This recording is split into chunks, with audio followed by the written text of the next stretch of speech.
नमस्कार दोस्तों, welcome to my YouTube channel. आज मैं क्लास 10 के सब्जेक्ट फिजिक्स में मोस्ट इम्पॉर्टेंट टॉपिक लेकर आई हूँ। तो देखिए दोस्तों, आज मैं क्लास 10 के साइंस में निकट दृष्टि दोष बताऊंगी और दूर दृष्टि दोष यानी कि दृष्टि दोष के बारे में आज मैं आप सभी लोगों को बताऊंगी। उसमें दूर दृष्टि दोष के प्रकार भी बताऊंगी। दृष्टि दोष दो प्रकार के होते हैं, निकट दृष्टि दोष और दूर दृष्टि दोष।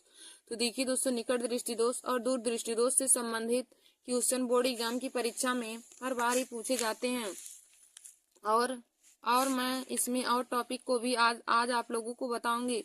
तो दोस्तों, आज आप सभी लोग हमारे इस वीडियो को जरूर देख लीजिए और अपने दोस्तों में शेयर कर लीजिए। देखिए दोस्तों, 4 मार्च को पेपर में इनसे संबंधित दो निकट दृष्टि दोष और दूर दृष्टि दोष में से कोई एक टॉपिक आप लोगों को जरूर पूछेगा। तो आप लोग हमारे इस वीडियो को जरूर देख लीजिए और अपने दोस्तों में भी शेयर कर लीजिए। तो देखिए दोस्तों, पहला हमारा है निकट दृष्टि दोष। पहले आप हेडिंग डालेंगे निकट दृष्टि दोष किसे कहते हैं। तो देखिए दोस्तों, हम पहले आप लोगों को ऐसे बता देते हैं निकट दृष्टि दोष क्या होता है और दूर दृष्टि दोष क्या होता है। तो देखिए दोस्तों, जो दोष रहेगा वहां की वस्तु हमें स्पष्ट दिखाई देती है। यदि निकट दृष्टि दोष रहेगा तो हमें निकट की वस्तु स्पष्ट दिखाई देगा और दूर की नहीं दिखाई देगा। और यदि दूर दृष्टि दोष रहेगा तो हमें दूर की वस्तु स्पष्ट दिखाई देगा और निकट की वस्तु स्पष्ट नहीं दिखाई देगा। यानी कि जो दोष रहेगा वहां की वस्तु हमें दिखाई देगा। तो दोस्तों, हमारा पहला है निकट दृष्टि दोष। आप लोग हेडिंग डालेंगे निकट दृष्टि दोष, तो इसमें लिखिएगा कि वह दोष जिसमें व्यक्ति को निकट की वस्तु स्पष्ट दिखाई देती है लेकिन दूर की वस्तु स्पष्ट नहीं दिखाई देती है। तो इस प्रकार की दोष को हम निकट दृष्टि दोष कहते हैं। देखिए दोस्तों, निकट दृष्टि दोष क्या होता है कि वह दोष जिसमें व्यक्ति को निकट की वस्तु स्पष्ट दिखाई देती है लेकिन दूर की वस्तु स्पष्ट नहीं दिखाई देती है।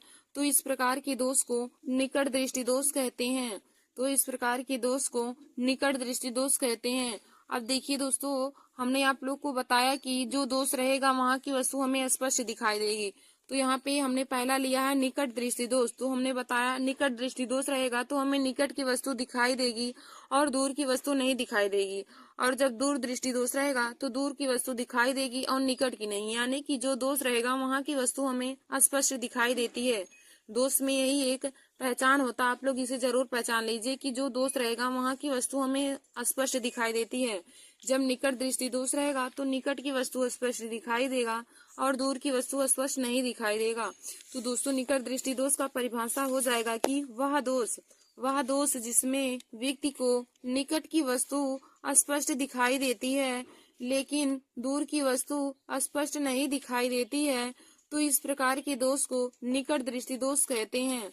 अब दोस्तों, आप लोग हेडिंग डालेंगे निवारण, यानी कि निकट दृष्टि दोष की निवारण के लिए हम क्या करेंगे। निकट दृष्टि दोष की निवारण के लिए क्या करेंगे, तो दोस्तों इसमें लिखेंगे कि निकट दृष्टि दोष की निवारण के लिए अवतल लेंस के चश्मे का उपयोग करेंगे। निकट दृष्टि दोष के निवारण के लिए अवतल लेंस के चश्मे का प्रयोग करेंगे। देखिए दोस्तों, निकट दृष्टि दोष का निवारण है कि हम निकट दृष्टि दोष की निवारण के लिए अवतल लेंस के चश्मे का प्रयोग करेंगे। और अवतल लेंस वह लेंस होता है जिसके बीच में पतला हो और किनारों पर मोटा हो, उसे अवतल लेंस कहते हैं। तो दोस्तों, यदि देखिए ऑब्जेक्टिव क्वेश्चन में भी क्वेश्चन पूछा जाता है कि निकट दृष्टि दोष के निवारण के लिए हम किस प्रकार के लेंस का प्रयोग करते हैं, तो दोस्तों निकट दृष्टि दोष के निवारण के लिए अवतल लेंस के चश्मे का प्रयोग किया जाता है। निकट दृष्टि दोष के निवारण के लिए अवतल लेंस के चश्मे का प्रयोग किया जाता है। फिर देखिए दोस्तों, हमारा अगला है दूर दृष्टि दोष। दूर दृष्टि दोष में आप लोग लिखेंगे कि हेडिंग डाल लीजिए दूर दृष्टि दोष। इसमें लिखेंगे वह दोष जिसमें व्यक्ति को, दोस्तों अगली हेडिंग रहेगी दूर दृष्टि दोष। इसमें लिखेंगे वह दोष जिसमें व्यक्ति को दूर की वस्तु स्पष्ट दिखाई देती है लेकिन निकट की वस्तु स्पष्ट नहीं दिखाई देती है। तो इस प्रकार के दोष को दूर दृष्टि दोष कहते हैं। देखिए दोस्तों, दूर दृष्टि दोष क्या होता है कि वह दोष जिसमें व्यक्ति को दूर की वस्तु स्पष्ट दिखाई देती है लेकिन निकट की वस्तु स्पष्ट नहीं दिखाई देती है। तो इस प्रकार के दोष को दूर दृष्टि दोष कहते हैं। देखिए दोस्तों, हमने आप लोग को बताया कि जो दोष रहेगा वहां की वस्तु स्पष्ट दिखाई देगी। तो दूर दृष्टि दोष में दूर की वस्तु स्पष्ट दिखाई देगी, लेकिन नजदीक की वस्तु स्पष्ट नहीं दिखाई देगी। तो इस प्रकार के दोष को हम दूर दृष्टि दोष कहते हैं। अब दोस्तों हम हेडिंग डालेंगे कि दूर दृष्टि दोष का निवारण कैसे करेंगे। तो हेडिंग डालेंगे निवारण। तो देखिए दोस्तों, दूर दृष्टि दोष के निवारण के लिए उत्तल लेंस के चश्मे का प्रयोग करना चाहिए। दूर दृष्टि दोष के निवारण के लिए उत्तल लेंस के चश्मे का प्रयोग करना चाहिए। हमने आप लोग को बताया कि निकट दृष्टि दोष के लिए अवतल लेंस के चश्मे का प्रयोग करेंगे और दूर दृष्टि दोष के निवारण के लिए उत्तल लेंस के चश्मे का प्रयोग करेंगे। तो दोस्तों, दोनों जो दोष है इनसे संबंधित क्वेश्चन बोर्ड एग्जाम की परीक्षा में जरूर पूछे जाते हैं। तो आप लोग दोनों दोष को जरूर तैयार कर लीजिए अच्छे तरीके से। तो हमने आप लोग को बताया कि जो दोष रहेगा वहां की वस्तु स्पष्ट दिखाई देगी। यदि निकट दृष्टि दोष पूछागा तो आप बताएंगे निकट दृष्टि दोष वह दोष होता है जिसमें निकट की वस्तु स्पष्ट दिखाई देती है, लेकिन दूर की वस्तु स्पष्ट नहीं दिखाई देती है। और दोस्तों, यदि निकट दृष्टि दोष के निवारण के लिए पूछे कि कौन से चश्मे का प्रयोग करेंगे, तो हम निकट दृष्टि दोष के निवारण के लिए अवतल लेंस के चश्मे का प्रयोग करेंगे और दूर दृष्टि दोष के निवारण के लिए उत्तल लेंस के चश्मे का प्रयोग करेंगे। और देखिए दोस्तों, एक और हमारा दोष होता है जरा दृष्टि दोष। वह कभी कभी परीक्षा में पूछ लिया जाता है। तो दोस्तों, जरा दृष्टि दोष वह दोष होता है जिसमें व्यक्ति को ना नजदीक की वस्तु दिखाई देती है और ना ही दूर की वस्तु दिखाई देती है। तो उस प्रकार के दोष को हम जरा दृष्टि दोष कहते हैं। और उसके निवारण के लिए हम अवतलो उत्तल लेंस के चश्मे का उपयोग करते हैं, यानी कि जिसमें उत्तल लेंस और अवतल लेंस दोनों के चश्मे मिले हों उसी का हम उपयोग करते हैं। जरा दृष्टि दोष वह दोष होता है जिसमें व्यक्ति को ना ही नजदीक की वस्तु और ना ही दूर की वस्तु दिखाई देती है, तो उसे हम जरा दृष्टि दोष कहते हैं। ये देखिए दोस्तों, हमारा अगला टॉपिक है नेत्र की समंजन क्षमता किसे कहते हैं। नेत्र की समंजन क्षमता की परिभाषा हमें लिखना है।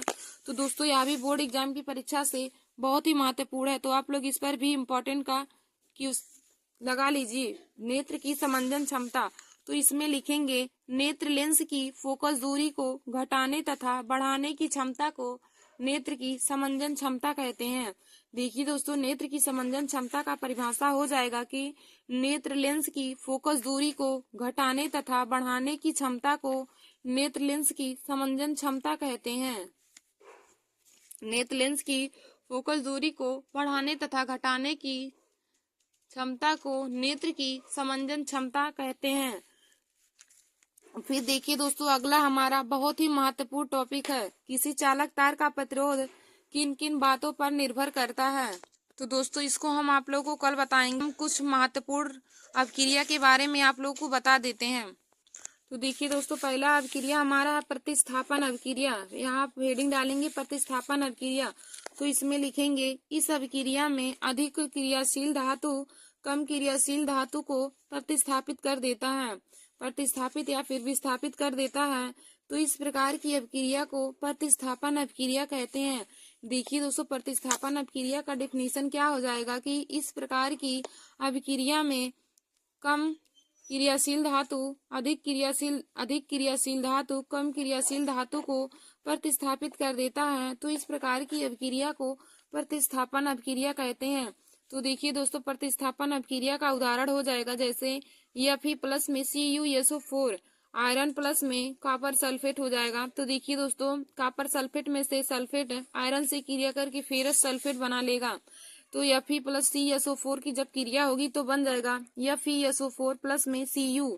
तो देखिए दोस्तों, इसमें कॉपर अधिक क्रियाशील है, तो यह इसमें SO4 जो हमारा अधिक क्रियाशील है, यह आयरन के साथ क्रिया करके फेरस सल्फेट बना लेगा। तो हमारा बन जाएगा FeSO4+ में Cu। तो प्रतिस्थापन अभिक्रिया का डेफिनेशन हो जाएगा इस अभिक्रिया में अधिक क्रियाशील धातु कम क्रियाशील धातु को प्रतिस्थापित कर देते हैं। तो इस प्रकार की अभिक्रिया को प्रतिस्थापन अभिक्रिया कहते हैं। तो इसका उदाहरण हो जाएगा Fe+ में CuSO4। तो दोस्तों, जब हम क्रिया कराएंगे बन जाएगा FeSO4+ में Cu। हमारा दूसरा है जैसे Zn+ में CuSO4, Zn+ में CuSO4। तो देखिए दोस्तों, कॉपर सल्फेट में से सल्फेट हमारा जिंक के साथ क्रिया करके जिंक सल्फेट बना लेगा, तो बन जाएगा ZnSO4+ में Cu। फिर दोस्तों, हमारा अगला है अगला क्रिया का नाम है वियोजन अभिक्रिया। अगला अभिक्रिया हमारा है वियोजन अभिक्रिया। तो दोस्तों इसमें लिखेंगे हम, इस अभिक्रिया में एक अभिकर्मक टूटकर छोटे छोटे उत्पाद उत्पन्न करते हैं। इस अभिक्रिया में एक अभिकर्मक टूटकर छोटे छोटे उत्पाद उत्पन्न करते हैं।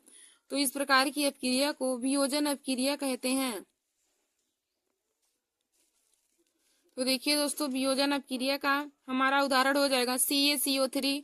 तो CaCO3 देखिए हमारा टूट जाएगा CaO प्लस में CO2, कैल्शियम ऑक्साइड और कार्बन डाइऑक्साइड में कैल्शियम कार्बोनेट टूट जाएगा। तो वियोजन अभिक्रिया का परिभाषा ही होता है कि इस अभिक्रिया में अभिकर्मक टूटकर छोटे छोटे उत्पाद उत्पन्न कर देते हैं। तो देखिए दोस्तों, जब CO3 की क्रिया होगी तो यह टूट जाएगा CaO प्लस में CO2, और जब हम CaCO2 को गर्म करेंगे तो पुनः हमारा कैल्शियम कार्बोनेट प्राप्त हो जाएगा। तो देखिए दोस्तों, जब किसी भी पदार्थ से पुनः उसी पदार्थ को प्राप्त किया जा सकता है तो उस प्रकार की अपक्रिया को हम उत्क्रमणीय अपक्रिया कहते हैं। उत्क्रमणीय अपक्रिया में मतलब कि जिससे हम प्राप्त कर सकते हैं।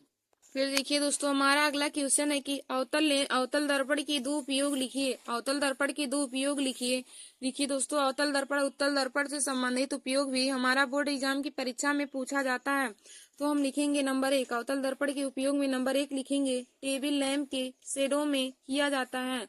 अवतल दर्पण का उपयोग टेबल लैंप के शेडो में किया जाता है। और हमारा नंबर दूसरा हो जाएगा, मोटर कार, रेलवे इंजन तथा सर्च लाइट के लैंपों में परावर्तक के रूप में किया जाता है।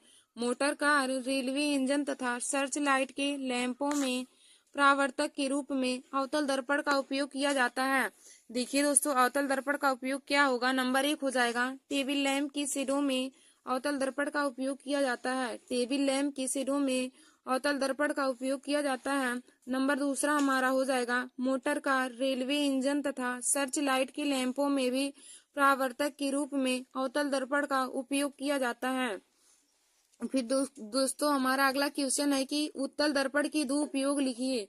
हमें उत्तल दर्पण के भी दो उपयोग लिखना है। तो इसमें लिखेंगे नंबर 1, सड़कों पर लगे लैंपों के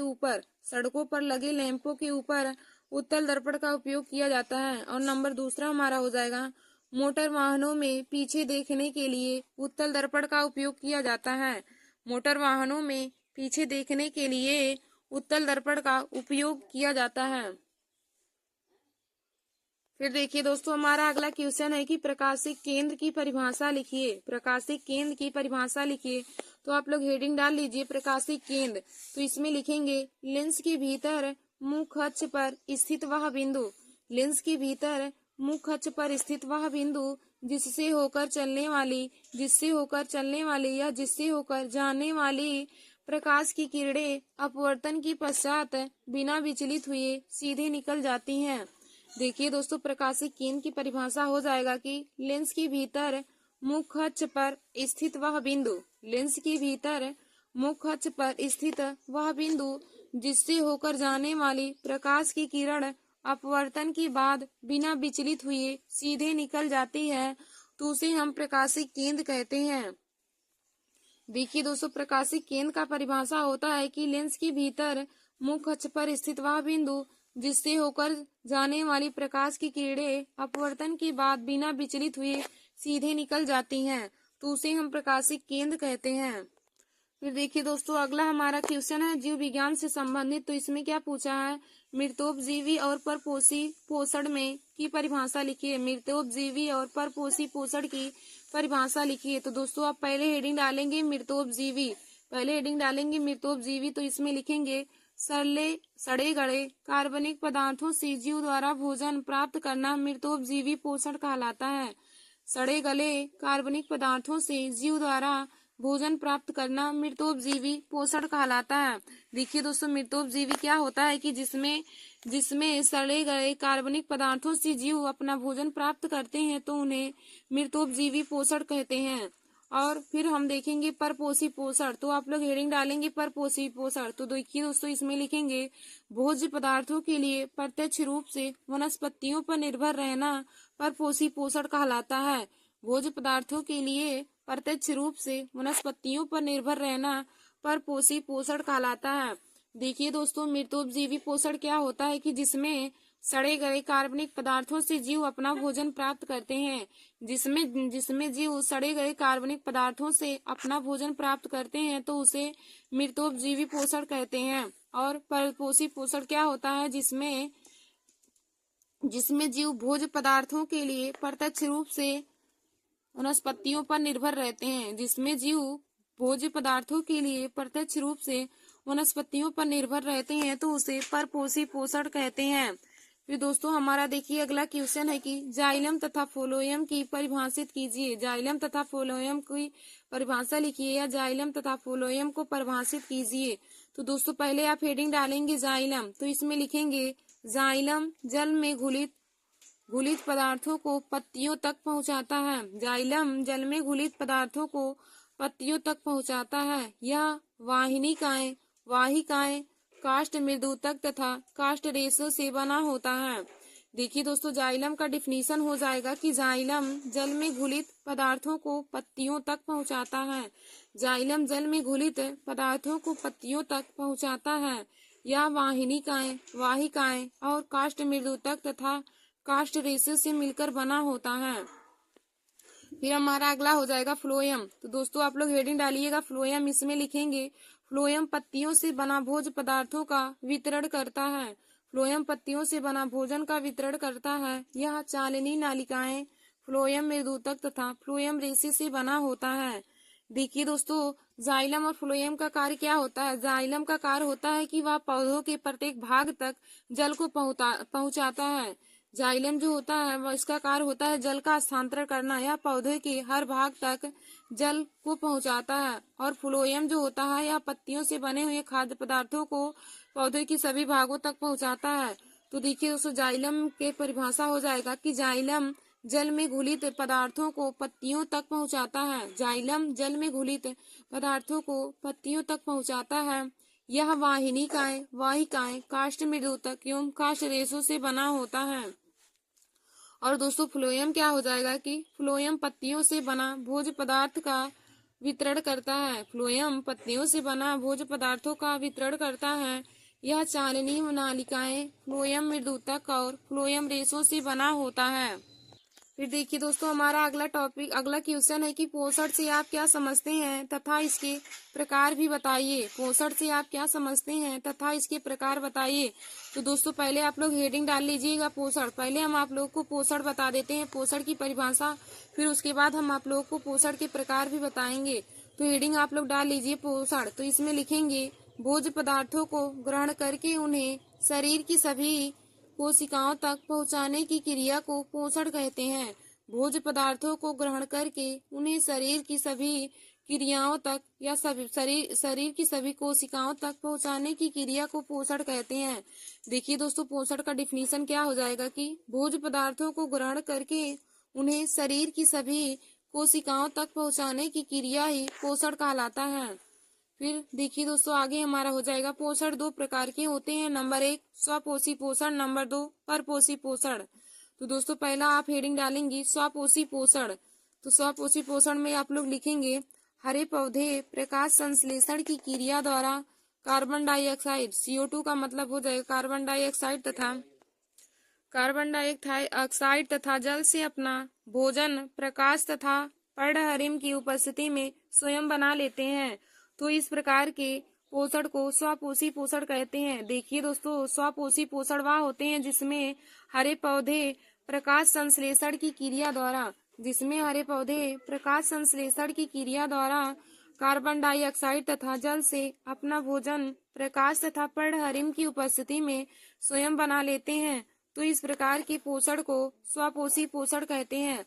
देखिए दोस्तों स्वपोषी पोषण में हरे पौधे अपना भोजन स्वयं बनाते हैं। प्रकाश संश्लेषण की उपस्थिति में यह कार्बन डाइऑक्साइड तथा जल से और पर्णहरिम की उपस्थिति में भी अपना भोजन स्वयं बनाते हैं। तो दोस्तों इस प्रकार की क्रिया को स्वपोषी पोषण कहते हैं। फिर देखिए दोस्तों हमारा अगला है परपोषी पोषण। तो परपोषी पोषण में हम लिखेंगे पर्णहरिम के अभाव में जंतु एवं कुछ पादप अपना भोजन स्वयं नहीं बना पाते हैं। देखिए दोस्तों पर्णहरिम के अभाव में जंतु तथा कुछ पादप अपना भोजन स्वयं नहीं बना पाते हैं। ये अपने भोजन के लिए प्रत्यक्ष या परोक्ष रूप से पौधों पर निर्भर रहते हैं, तो इस प्रकार की पोषण को परपोषी पोषण कहते हैं। देखिए दोस्तों, परपोषी पोषण क्या होता है, जिसमें जिसमें जंतु और कुछ पादप पर्णहरिम के अभाव में या पर्णहरिम की कमी के कारण अपना भोजन स्वयं नहीं बना पाते हैं, बल्कि ये अपने भोजन के लिए प्रत्यक्ष या परोक्ष रूप से दूसरे पौधों पर निर्भर रहते हैं, तो इस प्रकार के पोषण को परपोषी पोषण कहते हैं। देखिए दोस्तों, हमारा क्वेश्चन कहा था कि पोषण से आप क्या समझते हैं और पोषण कितने प्रकार के होते हैं।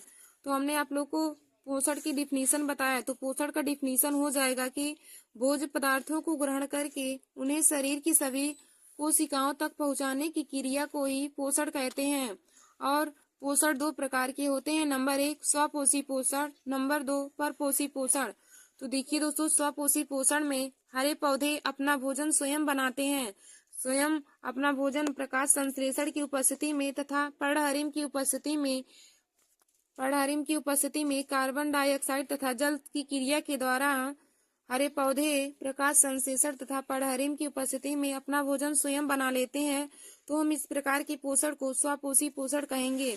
और दोस्तों, जिसमें पर्णहरिम के अभाव के कारण जंतु तथा पादप अपना भोजन स्वयं नहीं बना पाते हैं, तो इस प्रकार की क्रिया को परपोषी पोषण कहते हैं, बल्कि वह अपने भोजन के लिए प्रत्यक्ष या परोक्ष रूप से दूसरे पौधों पर निर्भर रहते हैं।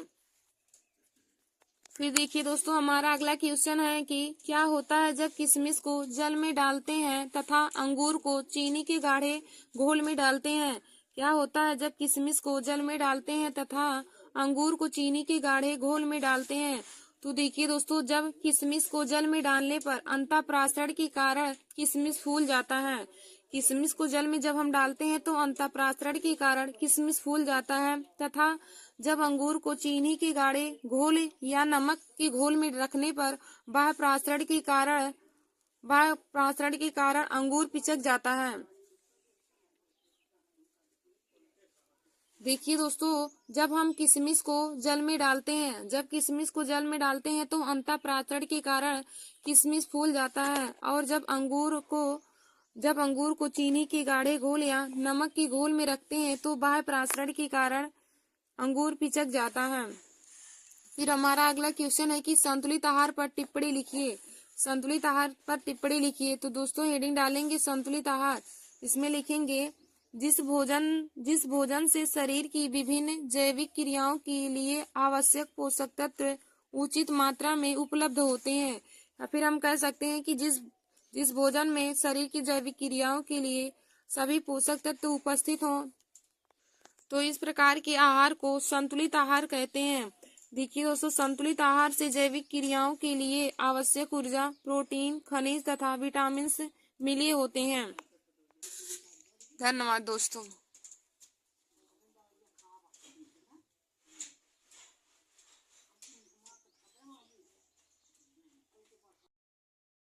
नमस्कार दोस्तों, welcome to my YouTube channel. आज मैं क्लास 10th के सब्जेक्ट भौतिक विज्ञान, रसायन विज्ञान और जीव विज्ञान तीनों से संबंधित यानी कि विज्ञान से संबंधित महत्वपूर्ण टॉपिक लेकर आए हूँ।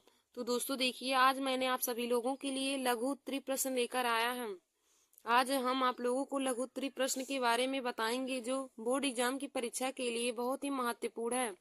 तो देखिए दोस्तों, आज आप लोगों को तीनों सब्जेक्ट से संबंधित मिक्स क्वेश्चन आप लोगों को बताएंगे कि बोर्ड एग्जाम की परीक्षा के लिए कौन कौन से क्वेश्चन बहुत ही महत्वपूर्ण है और कौन से हर बार ही बोर्ड एग्जाम की परीक्षा में पूछे जाते हैं।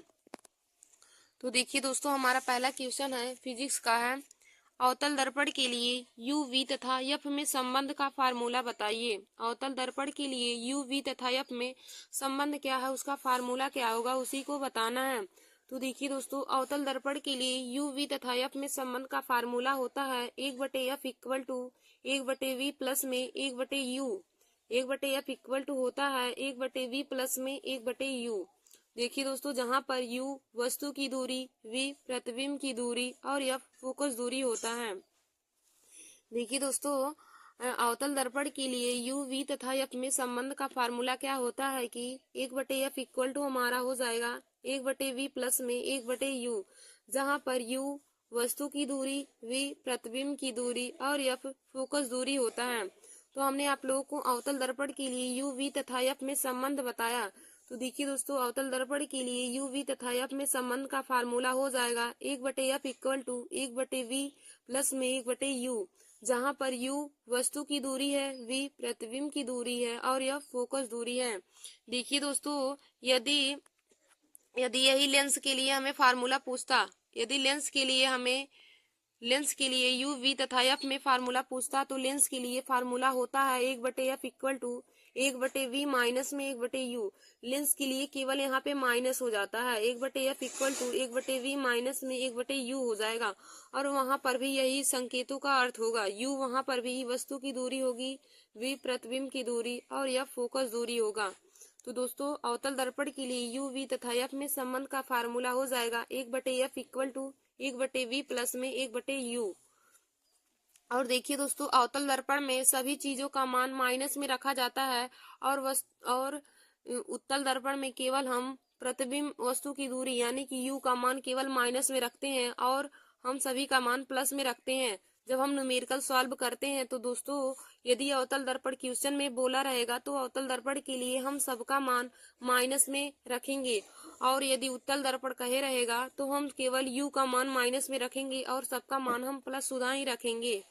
फिर दोस्तों, हमारा अगला क्वेश्चन है कि रेखीय आवर्धन किसे कहते हैं। रेखीय आवर्धन किसे कहते हैं? तो देखिए दोस्तों, रेखीय आवर्धन का परिभाषा क्या हो जाएगा, तो प्रतिबिंब की लंबाई तथा वस्तु की लंबाई के अनुपात को रेखीय आवर्धन कहते हैं। देखिए दोस्तों, रेखीय आवर्धन का परिभाषा हो जाएगा कि प्रतिबिंब की लंबाई तथा वस्तु की लंबाई के अनुपात को रेखीय आवर्धन कहते हैं। और दोस्तों, रेखीय आवर्धन यम बराबर फार्मूला होता है आई अपान में ओ होता है। दर्पण के लिए होता है तो माइनस में हो जाएगा, और यदि लेंस के लिए पूछा जाएगा कि लेंस के लिए रेखीय आवर्धन का परिभाषा लिखिए, तो लेंस के लिए हम प्लस मिलेंगे। आई अपान ओ वहां पे माइनस नहीं रहेगा, बल्कि आई अपान ओ केवल हो जाएगा। देखिए दोस्तों, आई प्रतिबिंब की लंबाई है और ओ वस्तु की लंबाई है। आप लोग इसे भी लिख लीजिएगा कि आई प्रतिबिंब की लंबाई है और ओ वस्तु की लंबाई है। तो रेखीय आवर्धन का परिभाषा हो जाएगा कि प्रतिबिंब की लंबाई तथा वस्तु की लंबाई के अनुपात को रेखीय आवर्धन कहते हैं। देखिए दोस्तों, रेखीय आवर्धन का फार्मूला हो जाएगा यम बराबर माइनस आई अपान ओ, यह दर्पण के लिए होता है माइनस आई अपान ओ, और यदि लेंस के लिए पूछे तो यम बराबर होता है आई अपान ओ। देखिए दोस्तों, आई प्रतिबिंब की लंबाई है, ओ वस्तु की लंबाई है और यम हमारा रेखीय आवर्धन है। फिर दोस्तों, हमारा अगला क्वेश्चन क्या कहा है कि दर्पण के लिए फोकस दूरी तथा वक्रता त्रिज्या में संबंध लिखिए। दर्पण के लिए फोकस दूरी एफ तथा वक्रता त्रिज्या में संबंध का फार्मूला लिखिए। तो देखिए दोस्तों, फोकस दूरी एफ बराबर होता है वक्रता त्रिज्या बटे में 2। फोकस दूरी बराबर होता है वक्रता त्रिज्या बटे में 2। तो देखिए दोस्तों, फोकस दूरी को एफ से प्रदर्शित करते हैं, वक्रता त्रिज्या को आर, तो एफ बराबर हो जाएगा आर अपान में 2। एफ बराबर होता है r/2 हो जाएगा, यानी कि फोकस दूरी एफ बराबर होता है r/2। फोकस दूरी बराबर होता है वक्रता त्रिज्या बटे में 2, तो फोकस दूरी एफ बराबर हो जाएगा r/2। तो दोस्तों देखिए, फोकस दूरी और वक्रता त्रिज्या में संबंध का फार्मूला होता है एफ बराबर में r/2, यानी कि फोकस जो हमारा वक्रता त्रिज्या होता है फोकस दूरी की आधी होती है, वक्रता त्रिज्या फोकस दूरी की आधी के बराबर होती है। तो दोस्तों, कभी कभी इसका फार्मूला भी हमें बहुविकल्पी क्वेश्चन में दे करके पूछ लेता है कि फोकस दूरी एफ तथा वक्रता त्रिज्या में संबंध का फार्मूला निम्न में से कौन सा है। तो आप लोग इस फार्मूले को जरूर तैयार कर लीजिए कि फोकस दूरी एफ बराबर होता है r/2। देखिए दोस्तों, इसको हम 2f बराबर r भी लिख सकते हैं। यहाँ से यदि 2 को पक्षांतर करना चाहे तो इधर भाग कर रहा उधर गुणे में हो जाएगा, तो r बराबर हो जाएगा 2f। तो दोस्तों, दोनों में से चाहे जो फार्मूला यदि हमें बहुविकल्प ऑब्जेक्टिव क्वेश्चन के ऑप्शन में दिया हो तो हम लगा सकते हैं। तो दोस्तों, आप लोग इस फार्मूले को भी जरूर तैयार कर लीजिए कि दर्पण की फोकस दूरी तथा वक्रता त्रिज्या में संबंध का फार्मूला क्या होता है, तो होता है f बराबर r/2। फिर देखिए दोस्तों, आगे हमने ऑब्जेक्टिव क्वेश्चन लिया है बायोलॉजी का। आगे हमने बायोलॉजी का ऑब्जेक्टिव क्वेश्चन लिया है। तो यहाँ पे हमारा पहला क्वेश्चन क्या है कि मनुष्य के मुख में लार ग्रंथियों की संख्या कितनी होती है। मनुष्य के मुख में लार ग्रंथियों की संख्या कितनी होती है। तो देखिए दोस्तों, मनुष्य के मुख में लार ग्रंथियों की संख्या 3 जोड़ी होती है। फिर हमारा अगला क्वेश्चन है कि मनुष्य में कृंतक या छेदक दांतों की संख्या कितनी होती है। तो देखिए दोस्तों, मनुष्य में कृंतक दांतों की संख्या 8 होती है। यदि पूछे कि दांत कितने प्रकार के होते हैं तो आप बताएंगे दांत 4 प्रकार के होते हैं। नंबर 1 कृंतक, नंबर 2 रदनक, नंबर 3 चंवड़क, नंबर 4 अग्र चंवड़क। तो दांत 4 प्रकार के होते हैं, कृंतक, रदनक, चंवड़क और अग्र चंवड़क। कृंतक, रदनक, चंवड़क और अग्र चंवड़क या चारों दांत के प्रकार के होते हैं। हमारा क्वेश्चन है कि मनुष्य में कृंतक या छेदक दांतों की संख्या कितनी होती है? तो आप बताएंगे मनुष्य में कृंतक या छेदक दांतों की संख्या 8 होती है। फिर हमारा अगला क्वेश्चन है कि फेफड़ों में शुद्ध रक्त कहाँ से आता है? फेफड़ों से शुद्ध रक्त आता है। फेफड़ों से शुद्ध रक्त कहाँ आता है? तो देखिए दोस्तों, फेफड़ों से शुद्ध रक्त बाएं अलिंद में आता है। फेफड़ों से शुद्ध रक्त कहाँ आता है? तो फेफड़ों से शुद्ध रक्त बाएं अलिंद में आता है। और दोस्तों यदि पूछे कि फेफड़ों में कैसा खून बहता है, तो दोस्तों फेफड़ों में अशुद्ध खून बहता है और फेफड़ों से शुद्ध रक्त बाएं अलिंद में जाता है। और देखिए यदि दोस्तों क्वेश्चन पूछे कि मनुष्य में बेसमों की संख्या कितनी है? मनुष्य के हृदय में बेसमों की संख्या कितनी है? तो आप बताएंगे मनुष्य के हृदय में बेसमों की संख्या 4 होती है। बायां अलिंद, बायां निलय, दायां अलिंद और दायां निलय।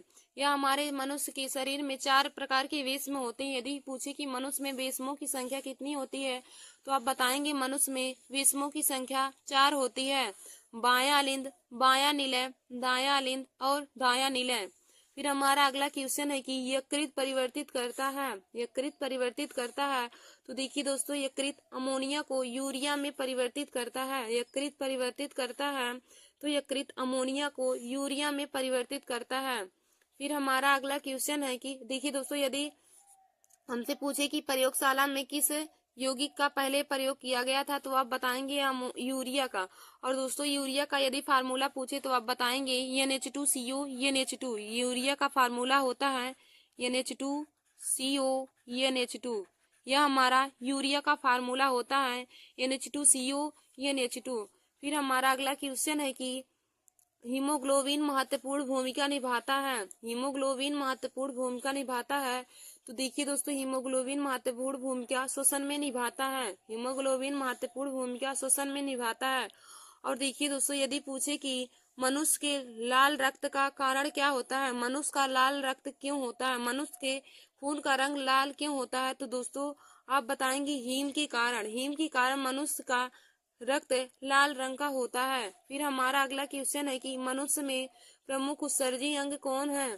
मनुष्य में प्रमुख उत्सर्जी अंग कौन है? तो देखिए दोस्तों, मनुष्य में प्रमुख उत्सर्जी अंग वृक्क है। मनुष्य में प्रमुख उत्सर्जी अंग वृक्क है।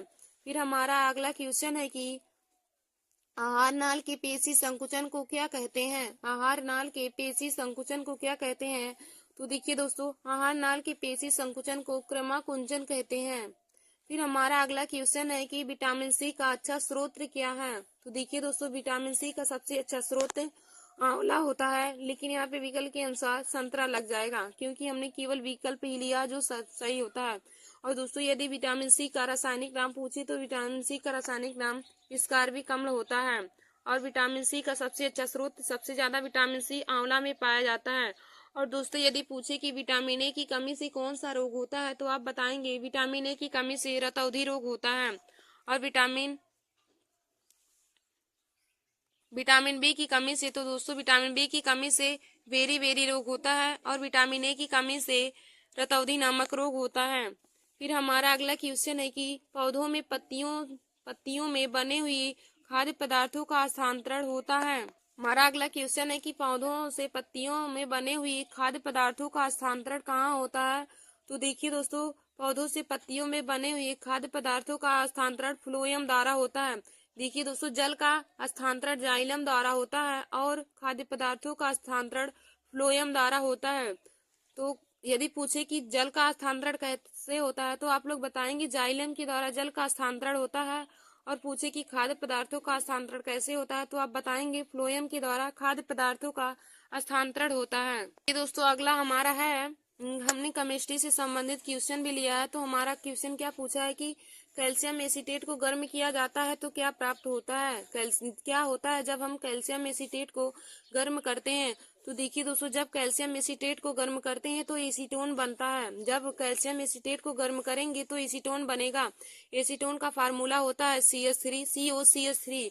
इसको हम प्रोपेनॉन भी कह सकते हैं। एसीटोन का यदि IPSC नाम पूछे तो हम प्रोपेनॉन भी बताएंगे। देखिए दोस्तों, हमने एक वीडियो आईपीएससी नाम पे भी बनाया है, तो आप लोग हमारे उस वीडियो को जरूर देख लीजिए, क्योंकि आईपीएससी नाम हर बार ही बोर्ड एग्जाम की परीक्षा में पूछा जाता है। तो हमारा क्वेश्चन है कि कैल्शियम एसीटेट को गर्म करते हैं तो क्या होता है। तो देखिए दोस्तों, जब कैल्शियम एसीटेट को गर्म करेंगी तो एसीटोन प्राप्त होगा। कैल्शियम एसीटेट का फार्मूला हो जाएगा CH3COO का होल ट्वाइस Ca, CH3COO का होल ट्वाइस Ca। इसको जब गर्म करेंगे तो देखिए दोस्तों, एसीटेन बन जाएगा, प्लस में CaCO3 कैल्शियम कार्बोनेट प्राप्त होगा, लेकिन हमें एसीटोन बन जाएगा और कैल्शियम एसीटेट भी प्राप्त होगा। फिर देखिए दोस्तों, हमारा अगला क्वेश्चन है कि अम्लीय विलयन का पीएच मान कितना होता है। अम्लीय विलयन का पीएच मान कितना। तो देखिए दोस्तों, अम्लीय विलयन का पीएच मान 7 से कम होता है। तो हम आप लोगों को तीनों बता देते हैं, कब विलयन अम्लीय रहेगा, कब क्षारीय, अब कब उदासीन होगा।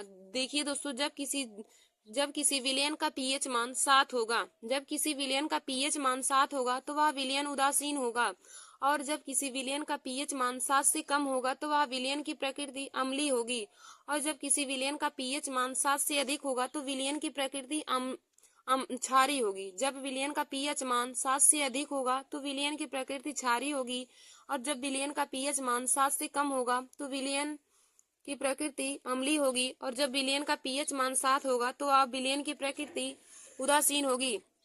देखिए दोस्तों, कभी कभी शुद्ध जल का पीएच मान पूछता है, तो शुद्ध जल का पीएच मान 7 होता है, वह बहुत ही महत्वपूर्ण क्वेश्चन है। शुद्ध जल का पीएच मान हर बार ही बोर्ड एग्जाम की परीक्षा में पूछा जाता है। तो देखिए दोस्तों, शुद्ध जल का पीएच मान 7 होता है, और यदि रक्त का पीएच मान पूछे तो आप बताएंगे रक्त का पीएच मान 7.4 होता है। अब देखिए दोस्तों, रक्त का पीएच मान 7.4 है तो रक्त की प्रकृति क्षारीय होगी। फिर हमारा अगला क्वेश्चन है कि पोटास एलम का रासायनिक सूत्र लिखिए। पोटास एलम का रासायनिक सूत्र लिखिए। तो देखिए दोस्तों, पोटास एलम यानी कि फिटकिरी को ही पोटास एलम कहते हैं। तो पोटास एलम का फार्मूला क्या हो जाएगा, K2SO4 इंटू Al2SO4 का whole thrice into 24H2O। Potash alum का फार्मूला हो जाएगा K2SO4 इंटू में Al2SO4 का होल थ्राइस इंटू 24H2O। यह पोटासियम का रासायनिक सूत्र हो जाएगा। फिर देखिए दोस्तों, हमारा अगला क्वेश्चन है कि जल को जीवाणु रहित बनाने के लिए उपयोगी पदार्थ है। जल को जीवाणु रहित बनाने के लिए उपयोगी पदार्थ है। तो देखिए दोस्तों, जल को जीवाणु रहित बनाने के लिए उपयोगी पदार्थ विरंजक चूड़ है, और विरंजक चूड़ का फार्मूला हो जाएगा CaOCl2 कैल्शियम ऑक्सीक्लोराइड। विरंजक चूड़ का फार्मूला हो जाएगा। तो देखिए दोस्तों, जल को जीवाणु रहित बनाने के लिए उपयोगी पदार्थ क्या है, तो विरंजक चूड़ हो जाएगा, और विरंजक चूड़ का फार्मूला हो जाएगा CaOCl2 कैल्शियम ऑक्सीक्लोराइड। फिर देखिए दोस्तों, हमारा अगला क्वेश्चन है कि बहते हुए खून को रोकने के लिए उपयोगी पदार्थ कौन सा है। तो देखिए दोस्तों, बहते हुए खून को रोकने के लिए उपयोगी पदार्थ फिटकरी है।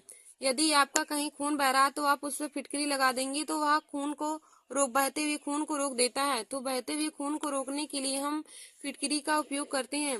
देखिए दोस्तों, फिटकरी बहुत ही उपयोगी पदार्थ है। जहाँ पे खून बहे आप वहाँ पे रख लेंगे उसको, तो खून का बहना बंद हो जाता है। फिर हमारा अगला क्वेश्चन है कि नवसादर का रासायनिक सूत्र क्या है। नवसादर का रासायनिक सूत्र क्या है। तो देखिए दोस्तों, नवसादर यानी कि अमोनियम क्लोराइड, तो इसका रासायनिक सूत्र हो जाएगा NH4Cl। तो इसका रासायनिक नाम हो जाएगा अमोनियम क्लोराइड। नवसादर का रासायनिक नाम हो जाएगा अमोनियम क्लोराइड।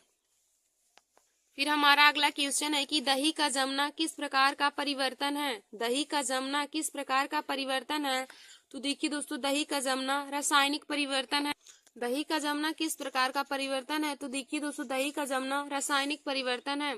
फिर हमारा अगला क्वेश्चन है कि रासायनिक अभिक्रिया में भाग लेने वाले पदार्थों को क्या कहते हैं। तो देखिए दोस्तों, रासायनिक अभिक्रिया में भाग लेने वाले पदार्थों को अभिकारक कहते हैं। धन्यवाद दोस्तों। ऐसे हमारे वीडियो को देखने के लिए आप सभी लोग हमारे YouTube channel Nancy success classes को सब्सक्राइब कर लीजिए और अपने दोस्तों में शेयर करना ना भूलिए। देखिए दोस्तों, इस चैनल पर हम क्लास 10 और क्लास 12 के बोर्ड एग्जाम की परीक्षा की तैयारी करवाते हैं, और दोस्तों हम हर कंपटीशन की परीक्षाओं के लिए भी जीके, मैथ हुआ और सभी विषय की क्वेश्चन डालते हैं। तो आप लोग हमारे इस वीडियो को जरूर देख लीजिए और हमारे यूट्यूब चैनल को सब्सक्राइब कर लीजिए। धन्यवाद दोस्तों।